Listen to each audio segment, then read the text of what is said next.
The pot roast was getting cold, but my mother kept refilling everyone's wine glasses as my brother Mike continued his performance.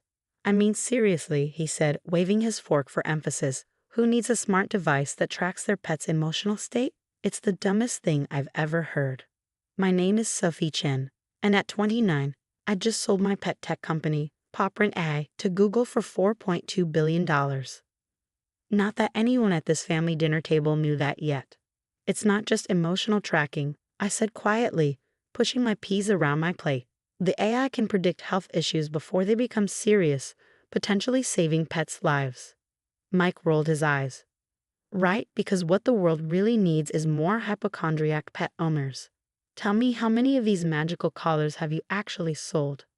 I took a sip of water, thinking about the confidentiality agreement sitting in my laptop bag. The acquisition wouldn't be announced until market open tomorrow, but the numbers were staggering: 12 million units sold in the past year alone, with a waiting list twice that long. Sales are going well, I said simply. Going well, Mike snorted. Is that why you're still driving that beat-up Honda and living in that tiny apartment? Face it, Sophie, you should have stayed in investment banking like me. At least then you'd have something to show for all those genius grades you got in college. My father cleared his throat uncomfortably. Mike, maybe we should. No, Dad, someone needs to give her a reality check. Mike interrupted. She quit a six-figure job to play with circuit boards in her garage. It's embarrassing. The garage he was referring to was actually a state-of-the-art R&D facility where my team of 50 engineers had revolutionized veterinary care through artificial intelligence. But Mike had never bothered to visit, so he wouldn't know that. How's the merger going at your bank? I asked, changing the subject. Mike had been bragging for months about a deal he was leading. His face darkened slightly. It's proceeding. There are some complications with the numbers, but we'll sort it out. What he didn't know was that I knew exactly why his merger was struggling. My company's AI technology had caught the attention of every major tech giant, and during the acquisition talks, I'd gotten an inside look at various industry dynamics. Mike's bank was trying to merge with a failing institution, hiding bad assets through creative accounting. It would all come crashing down soon. I'm sure you will, I said, taking another bite of now cold pot roast. 3 years ago, when I first left banking to start Popprint, Mike had been the loudest critic. Banking is real business, he'd said. This pet project of yours is just a waste of your education. What he never understood was that my banking experience was exactly what had prepared me to build Popprint. I saw how traditional industries undervalued innovation, how they missed opportunities right in front of them.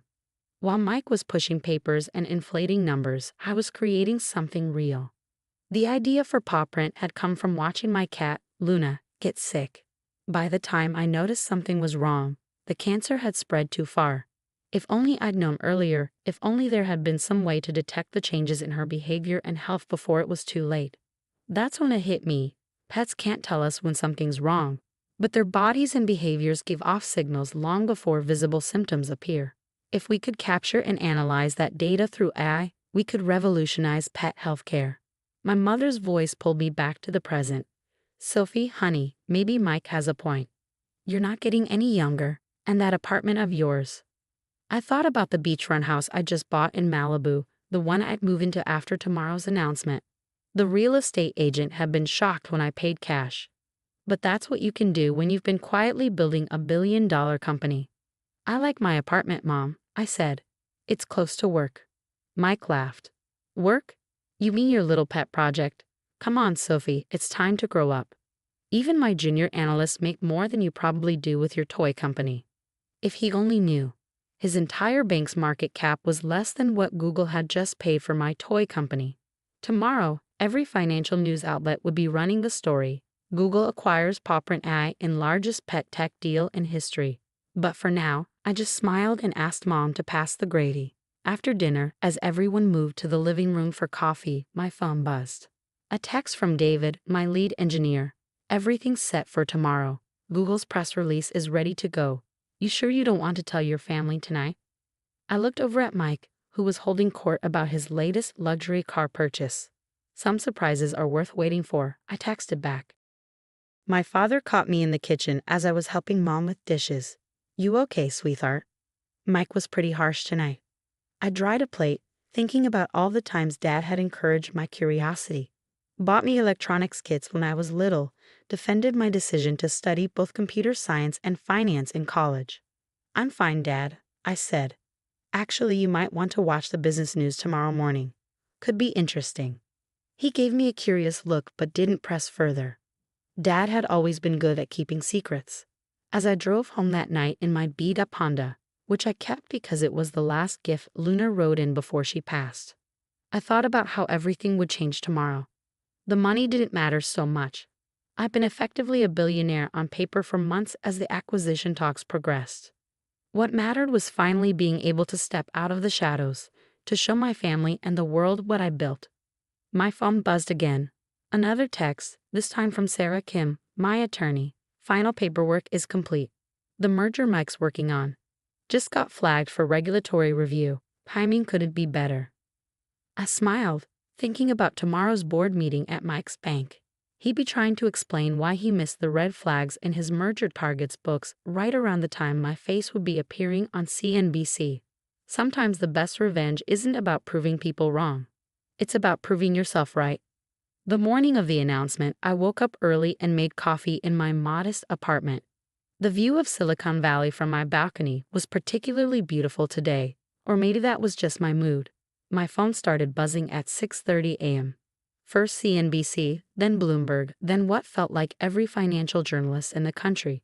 They all seen the press release. Google acquires PawPrint AI for $4.2 billion, marking largest pet tech acquisition in history. I declined the interviews for now. There would be time for that later. Instead, I turned on CNBC and waited. At 7:45 a.m., my face appeared on the screen alongside the acquisition headlines. Within minutes, my phone exploded with notifications. First was Mom, "Sophie? Is this real? Call me." Then Dad. I knew it. "So proud of you, sweetheart." Mike's name was notably absent from my notifications. I drove to PawPrint headquarters, where my team was gathering for the announcement. As I walked through the office, people were hugging, crying, celebrating.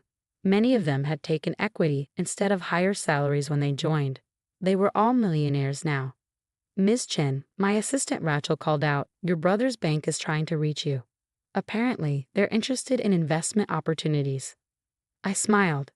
"Tell them to contact Google's corporate development team. We're a subsidiary now." The irony wasn't lost on me. 3 years ago, when I was trying to raise my first round of funding, I'd approached Mike's bank. He'd laughed me out of the building, telling me to come back when you have a real business plan. Now his bank was desperate for a piece of the action, but it was too late. The same day my acquisition was announced, news broke about the troubled merger Mike had been working on. The target company's books were worse than anyone had realized. His bank stock was in freefall. Around noon, my mother showed up at the office, tears in her eyes. "Why didn't you tell us?" she asked, hugging me tight. "All this time we thought." "You thought what, Mom?" "That I was failing. That Mike was right about me wasting my potential." She had the grace to look embarrassed. "We just worried about you, working all those hours, living so modestly when you could have had such a comfortable life in banking." I led her on a tour of the office, showing her the labs where we developed our AI technology, the walls covered in thank you letters from pet owners whose animals' lives had been saved by our early detection system. "I am comfortable, Mom," I said. "I've been comfortable for a while. I just didn't need to show it off." My phone buzzed. Mike was finally calling. I let it go to voicemail. Later that afternoon, I had my first official meeting with Google's executive team. They wanted to discuss expansion plans, integration strategies, and my role going forward. I'd be leading their new pet technology division with a significant budget and autonomy. As I left the Google campus, another voicemail from Mike. "Sophie, we need to talk. This merger situation. I could really use your help. Your exit is all anyone's talking about. Maybe you could put in a good word with some investors." I thought about all the family dinners where he belittled my work, all the times he dismissed my company as a cute hobby. Now he wanted my help. When I got home that evening, I found him waiting in my building's lobby. "How did you get in here?" I asked, though I knew the answer. He was still my emergency contact. Something had need to change. "Sophie, please," he said, following me to the elevator. "My career is on the line here. The merger's falling apart. Our stock is tanking, and you're suddenly the golden child of Silicon Valley. You have to help me." I turned to face him. "Have to? Like you had to mock my ridiculous gadget at dinner last night? Like you had to tell everyone I was wasting my life?" "I was wrong, okay," he snapped. "Is that what you want to hear? You're the brilliant one, the successful one. Now can we talk about how you're going to help your brother out of this mess?" We reached my floor, and I stepped out of the elevator. "No, Mike, we can't. Because this isn't about brilliance or success. It's about respect. You never respected me, my work, or my choices. You thought success only looked one way, your way. Now you're learning otherwise, and that's a lesson you need to experience fully." "What are you saying?" "I'm saying good luck with the merger, Mike. I hear Google's corporate development team gives excellent feedback on due diligence practices. You might want to look into that." I closed my apartment door on his protests, finally checking my other messages. The acquisition had made me the youngest self-made female billionaire in tech. Magazine covers were already being planned. Speaking requests were flooding in. But what made me happiest was an email from a pet owner in Ohio. "Your device caught my dog's heart condition 3 months before any symptoms showed. The vet says if we'd waited, it would have been too late. You saved his life. Thank you." I clicked over to my real estate agent's website, looking at the Malibu house I'd bought. The movers were coming next week. Maybe I'd invite the family over for dinner once I was settled. Show them what their failing daughter had really been up to all these years. But first, I had a company to run and lives to save. Success, I was learning, wasn't about proving others wrong. It was about staying true to your vision, even when nobody else could see it. 2 months after the Google acquisition, I sat in my new Malibu home, watching the sunset over the Pacific. The house was everything I dreamed of. Modern, spacious, with a dedicated room for Luna's old things and a wall of thank you letters from PopRent users. My phone buzzed, another text from Mike. "The merger's officially dead.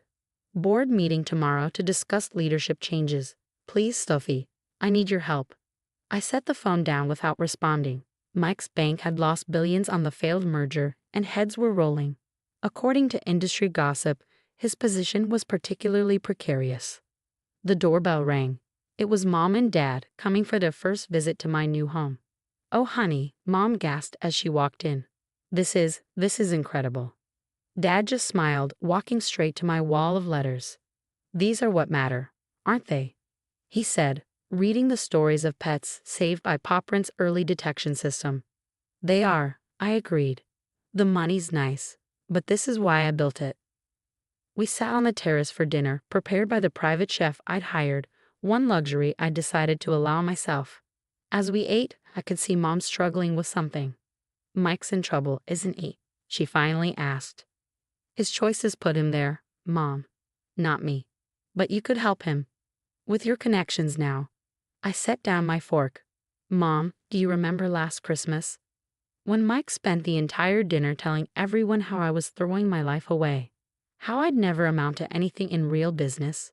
She nodded slowly. "The whole time he was saying that, I was in final negotiations with Google.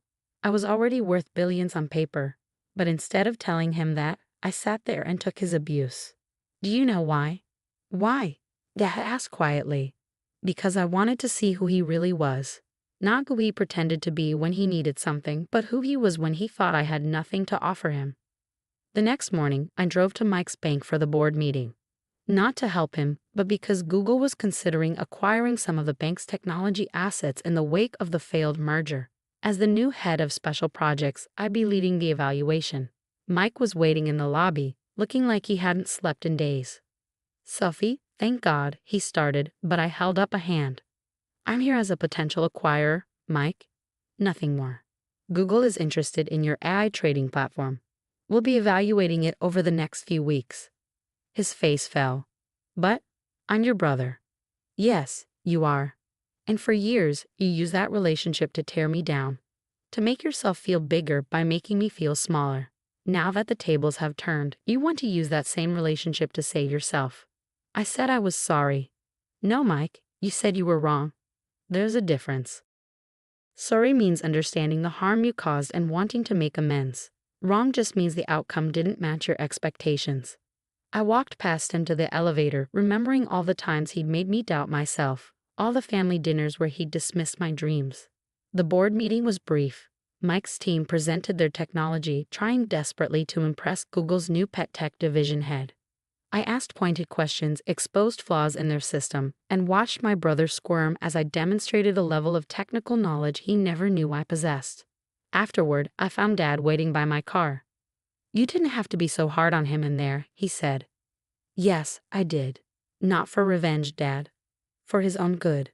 Mike needs to learn that success isn't about putting others down or taking shortcuts. It's about building something real, something that helps people, or in my case, helps pets." Dad nodded slowly. You remind me of your grandmother. She built her business from nothing, faced all kinds of discrimination, but never lost sight of why she was doing it." I smiled, thinking of Grandma Chen and her fierce determination. She'd been the first to invest in PopPrint, writing me a check and saying, "Make something that matters." That evening, I sat in my home office, reviewing acquisition proposals for Google. Mike's bank's technology wasn't worth buying. Too many corners cut, too much emphasis on flash over substance.